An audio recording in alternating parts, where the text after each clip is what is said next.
Hello बच्चों, part two में आपका स्वागत है। आरबीएसई 2024 का जो पेपर सॉल्यूशन चल रहा था ये उसी का पार्ट टू है। तो अपन आगे बढ़ते हैं, अगले क्वेश्चन की तरफ चलते हैं। नेक्स्ट है आपका 5 metre long straight horizontal conducting wire is situated in the east to west direction, है ना। ईस्ट से वेस्ट डायरेक्शन में है, वो ईस्ट से वेस्ट डायरेक्शन में है, ठीक है। और इस falling with speed of 2 metre per second. तो स्पीड आपको दे रखी है 2 metre per second, 2 metre per second की स्पीड दे रखी है। Is perpendicular to horizontal component of earth magnetic field, और हॉरिजॉन्टल कंपोनेंट के परपेंडिकुलर मैग्नेटिक फील्ड आपको दे रखा है 0.3, है ना, सॉरी 0.3 इंटू 10⁻⁻⁴, ठीक है। Find the instantaneous value of EMF induce between the ends of the wire, ठीक है। तो लेंथ आपको 5 मीटर दे रखी है, तो मेरे ख्याल से आपको सब कुछ दे रखा है। ई इजिकल्स टू क्या होता है, BLV। तो आपको तीनों को मल्टीप्लाई करना है। जिस बच्चे ने सॉल्व किया हो आंसर में बता देता हूँ आपको। 0.3 इंटू 10⁻⁻⁴ को मल्टीप्लाई करना है 2 इंटू 5 के साथ में। तो 5 टू जा 10 हो जाएगा, तो बस यही आंसर आएगा, 10⁻³ हो जाएगा, ठीक है ना। और आंसर वोल्ट में आएगा, ठीक है। फिर right the names of any 3 waves produce by the electromagnetic spectrum. 3 wave के नाम लिखने तो कोई भी यार, radio alpha, radio sorry alpha कहाँ से आ गया, रेडियो एक्सरे हो गया, रेडियो हो गया, एक्सरे हो गया, गामा हो गया, ठीक है, माइक्रो हो गया, IR हो गया, UV हो गया, कुछ भी लिख सकते थे यार। The magnifying power of small telescope is 9 and the length of the tube is 100. Find the focal length of objective and eyepiece of the telescope, है ना। बहुत इंपॉर्टेंट क्वेश्चन था ये, मैंने बोला था वही क्वेश्चन है।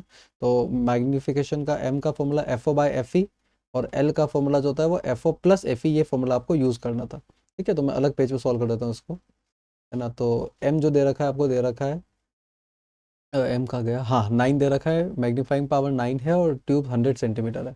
तो M आपका 9 है और L जो है आपका 100 सेंटीमीटर है, ठीक है। तो आप क्या करोगे, 9 इजिकल्स टू क्या होगा, FO/FE। यहाँ से आपका FO कितना आ जाएगा, 9FE, ठीक है। फिर L बराबर क्या होता है, FO+FE, ठीक है। तो यहाँ से 100 तो 100 ही रहने दो आप, है ना। और FO को आप लिख सकते हो 9FE, और प्लस FE आपका है ही है, तो 9 + 1 10 हो जाएगा, तो 10 से कटेगा तो 10 आ जाएगा। तो FE कितना आ गया आपका, 10 सेंटीमीटर। FE अगर 10 है तो FO कितना होगा, 10 × 9 90 सेंटीमीटर, ठीक है। तो FO 90 है, जिसका भी बच्चे का आया हो आंसर, FO 90 सेंटीमीटर है, और FE जो है वो 10 सेंटीमीटर है। ये आपका आंसर आना चाहिए। फिर derive Snell's law for the refraction of Huygens का जो रिफ्रैक्शन था उसका स्नेल्स लॉ, इस तरह का ये डेरिवेशन था, है ना। किसी को पता हो तो, लाइट इस तरह से बैंड होती है जो, ठीक है। तो आई और आर मान के डेरिवेशन करना था। पूरा डेरिवेशन तो मैं नहीं कर सकता, बट आपको हिंट दे देता हूँ, इसमें हाइजीन की थ्योरी भी आपको लिखनी थी और डेरिवेशन भी आपको करना था। फिर डेफिनेशन पूछ रहा है, इंटरफेरेंस ऑफ लाइट, वही रिडिस्ट्रीब्यूशन ऑफ एनर्जी, एनर्जी है ना, लाइट मिलती है और दीप्त और अदीप्त यानी कि ब्राइट एंड डार्क फ्रिंजेस बनते हैं, यही आपको लिखना था इसके अंदर। पोलराइजेशन ऑफ लाइट आपको बताया था कि जो लाइट के वाइब्रेशन होते हैं वो एक ही डायरेक्शन में रेस्ट्रिक्ट कर दिए जाते हैं, इसको अपन क्या बोलते हैं, पोलराइजेशन। यानी कि इसके सारे जो कंपन होते हैं वो एक ही दिशा में रोक दिए जाते हैं, इसको अपन क्या कहते हैं, पोलराइजेशन या ध्रुवण कहते हैं। फिर अगला क्वेश्चन है, 20 वाट बल्ब एमिट्स 5 × 10⁻⁹ फोटोन्स पर second, find the energy of each photon, है ना। एनर्जी निकालनी है ईच फोटोन की। तो एनर्जी का फॉर्मूला जो होता है पावर इंटू टाइम होता है, ठीक है, पावर इंटू टाइम होता है। पावर आपको दे रखा है 20 वाट, पर इसमें एक थोड़ा सा मिस है, जो पावर है ना वो सबकी दे रखी है, तो आपको PT/N से आपको डिवाइड करना पड़ेगा, नंबर ऑफ पार्टिकल्स आपको डिवाइड करना पड़ेगा, ठीक है। तो पावर आपको दे रखा है 20 वाट, आपको यूनिट में रहने देना एज इट इज़, ठीक है। और टाइम आपको देखो पर सेकंड पे पूछ रहा है, ये पर सेकंड पे दे रखा है इसने ऑलरेडी, तो आप टाइम को 1 ही ले लोगे, कोई दिक्कत नहीं है। और नंबर ऑफ पार्टिकल्स आपके 5 × 10⁻⁹। फिर 5 से इसको काट दो, 5 × 20, तो 4 × 4 × 10⁻⁹ ये आंसर जूल में आ रहा है, देखो ये आंसर जूल में आ रहा है। ईच फोटोन की जो एनर्जी है, हो सकता है कि आपको इलेक्ट्रॉन वोल्ट में निकालनी पड़े, तो कुछ और आपको करना पड़ेगा। एक्सप्लेन बोर्ड सेकंड पोस्टुलेट, है ना। सेकंड पोस्टुलेट ये था, L = NH/2π, ठीक है, ये आपका बोर का सेकंड पोस्टुलेट है। फिर इसी के बेस पे आपको बस इसको एक्सप्लेन करना था, तो एक्सप्लेनेशन कुछ नहीं है, आपको इसको लिखना था, ठीक है ना। और डी ब्रोगली का हाइपोथेसिस था λ = H/P, वहाँ से इसको डेराइव करना था, ठीक है। तो ये पूरा एक डेरिवेशन है प्रॉपर, ठीक है। करवा भी रखा है, कोई दिक्कत नहीं है। फिर उसके बाद में नाभिकीय विखंडन और नाभिकीय संलयन, न्यूक्लियर फिजन और फ्यूजन की डेफिनेशन पूछी यार, है ना। फिजन और फ्यूजन क्या होता है, ठीक है। फिजन मतलब कि जो बड़ा नाभिक होता है वो टूटता है छोटे छोटे नाभिकों के अंदर, और फ्यूजन क्या होता है, छोटा छोटा मिलके क्या करता है, बड़े नाभिक का निर्माण करता है, ठीक है। ये फिजन और फ्यूजन हो गया। फिर अगला derive formula for the electric field dipole at equatorial पे निकालना था। इक्वेटोरियल का डेरिवेशन आया था, इक्वेटोरियल का डेरिवेशन जिस बच्चे को कंफ्यूजन हो रहा है कि कौन सा था सर, तो ये वाला डेरिवेशन जो था, ठीक है ना, इक्वेटोरियल पोजीशन वाला, ये वाला आपको करना था, है ना, थीटा एंगल मान के ऐसे ऊपर से इस तरह से करते हैं, वो वाला डेरिवेशन था। इसके और में जो आया था वो था obtain the expression for electric field जो uniformly charge infinite plane sheet वाला था, गाउस लॉ वाला, ठीक है ना। इसका आंसर सिग्मा बटा 2 एप्सिलॉन नॉट आता है। तो ये वाला आपको करना था, इलेक्ट्रिक फील्ड निकालने वाला। तो ये भी इजी था, ये भी, दोनों इजी थे।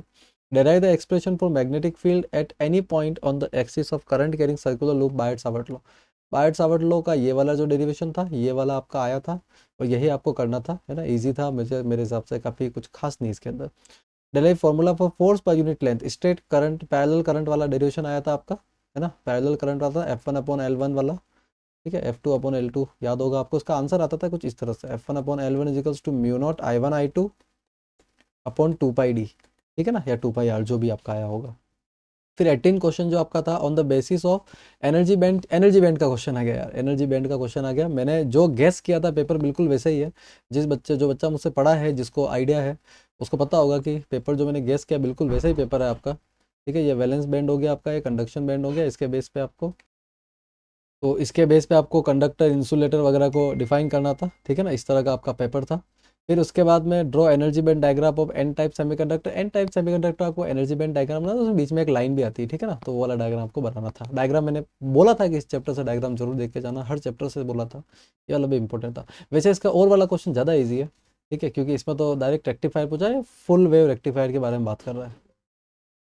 किसी बच्चे को डाउट होता है, फुल वेव रेक्टिफायर है ना, पूर्ण तरंग डिस्टकारी, पूर्ण तरंग डिस्टकारी, ठीक है ना, पूर्ण तरंग डिस्टकारी आपका ये था। क्लियर है। और इसकी वर्किंग, पूरा इसका वर्किंग वगैरह, और डायोड के बेस पे जो वर्किंग वगैरह होती है आपको लिखनी थी, फॉरवर्ड और रिवर्स वगैरह, है ना, यही था आपका। फिर सेक्शन डी पे अपन आ जाते हैं। Prove at the peak value of alternating current is √2 times of RMS. RMS निकालना था भाई, आरएमएस का डेरिवेशन करना था, सीधी बात बोल रहा हूँ। आरएमएस का क्या करना था, डेरिवेशन करना था। आई एम को आई इजिकल्स टू ऐसा लेके करना था, I am sine omega T ऐसे लेके, मतलब उसको सॉल्व करना था बस, ठीक है ना। फिर उसके बाद में if alternating current I and V आपको दे रखा है, calculate the average power. Power का जो फॉर्मूला होता है वो simple simple V into I होता है। आपको इन दोनों को मल्टीप्लाई कर देना था, है ना। अलग पेज पे कर देता हूँ मैं। पी बराबर जो होता है वो वी इंटू आई होता है, ठीक है। तो एवरेज पावर निकालना है, पहले मल्टीप्लाई कर दो, एवरेज भी आ जाएगा। सॉरी, एक मिनट है। और 4 साइन ओमेगा टी और 200 साइन ओमेगा टी प्लस π/3, ठीक है। वैसे तो इसमें आप चाहो तो डायरेक्ट भी निकाल सकते हो यार। एवरेज पावर का एक सीधा फॉर्मूला भी है, मैं बताता हूँ कौन सा है। V0 I0/2 into cos five, है ना, सीधा निकाल दो, मेरे हिसाब से ये इजी रहेगा। तो इसमें सीधा सीधा कैसे निकलेगा, V0 मैक्सिमम वैल्यू होती है, ये आपका कितना है, 200 है, ठीक है। I0 कितना है आपका, 4 हो गया बटा 2। और कॉस फाइव जो होता है, फाइव जो होता है पावर फैक्टर होता है, तो फेज डिफरेंस होता है फाइव में, तो फेज डिफरेंस कितना है, π/3 है, ठीक है। सॉल्व करेंगे इसको तो ये तो 100 हो जाएगा, ठीक है। 400 तो ये पे मिल गया। कॉस π/3 यानी कॉस 60 डिग्री हो गया। तो कॉस 60 की वैल्यू आपकी होती है 1/2। तो आधे से एक वापस कटेगा तो 2 बचेगा, तो 200 आ जाए, आपका आंसर आ जाएगा 200 वाट में आएगा ना, पावर है इसलिए, ठीक है। फिर उसके बाद में prove that the average power supply to inductor over one complete cycle is zero. Power का, वही पावर का डेरिवेशन करना था इंडक्टर को लेके, और इंडक्टर को लेके आप चाहो तो सिंपल पावर का डेरिवेशन करके उसमें फाई की वैल्यू 90 डिग्री रख के भी आप जीरो शो कर सकते हो, ऐसे भी कर सकते हो आप, दोनों तरीके सही है। फिर पूछ रहा था इम्पीडेंस। इम्पीडेंस का फॉर्मूला था Z equals to √R² plus XL minus XC का स्क्वायर। तो मेरे ख्याल से सब कुछ ही दे रखा है, सब कुछ ही दे रखा है भाई, मैं क्या लिखूँ इसके अंदर। R आपका चॉइस दे रखा है ना, और XL और XC जो है वो 110 और 1 मिनट हो, ये तो रिजोनेंस कंडीशन दे रखी है, 110 100 चॉइस ही आएगा आपका आंसर, ठीक है ना, चॉइस ही आपका आंसर आएगा। फिर उसके बाद में अगला जो क्वेश्चन था, total internal reflection, establish relation between U V and F for a spherical mirror. Mirror वाला डेरिवेशन वापस आ गया TIR के साथ में, ठीक है ना। ये गए साल भी आया था, तो ठीक है, बहुत अच्छी बात है, मुझे लगा नहीं था ये आएगा, बट ये आ गया तो कोई दिक्कत नहीं है। लेकिन इसके और में जो क्वेश्चन आया वो भी सीधा सीधा ही था, लेंस मेकर्स फॉर्मूला आ गया, ठीक है, जिसका डेरिवेशन आई होप आपको पता होगा, लेंस मेकर्स फॉर्मूला का डेरिवेशन। और लेटरल शिफ्ट की आपको डेफिनेशन पूछी थी, ठीक है। तो लेटरल शिफ्ट की डेफिनेशन भी आप लिख सकते थे, लेंस मेकर फॉर्मूला। और मिरर फॉर्मूले के लिए मैंने बोला था कि जरूरी नहीं है कि क्वेश्चन पहले आ चुका है तो दोबारा नहीं आएगा, आपको ध्यान रखना है कुछ क्वेश्चन रिपीट होते भी हैं, ठीक है। तो यही से आपका पेपर अब समाप्त होता है। मुझे लगता है कि फिजिक्स का पेपर काफ़ी ईजी था, 2-3 साल के अंदर ये एक काफ़ी इजी लेवल का पेपर यहाँ पे आया है। और गैस वर्क भी अगर कोई चलता है तो ठीक है, उसका पेपर वहाँ बैठ जाएगा, है ना। तो बहुत बहुत धन्यवाद। वीडियो को लाइक और सब्सक्राइब करना चैनल को ज़रूर, ठीक है। और जो भी आपका नेक्स्ट पेपर होगा उसका भी आंसर की मैं आपके सामने प्रेजेंट करूँगा। बहुत बहुत धन्यवाद आपका वीडियो में बने रहने के लिए।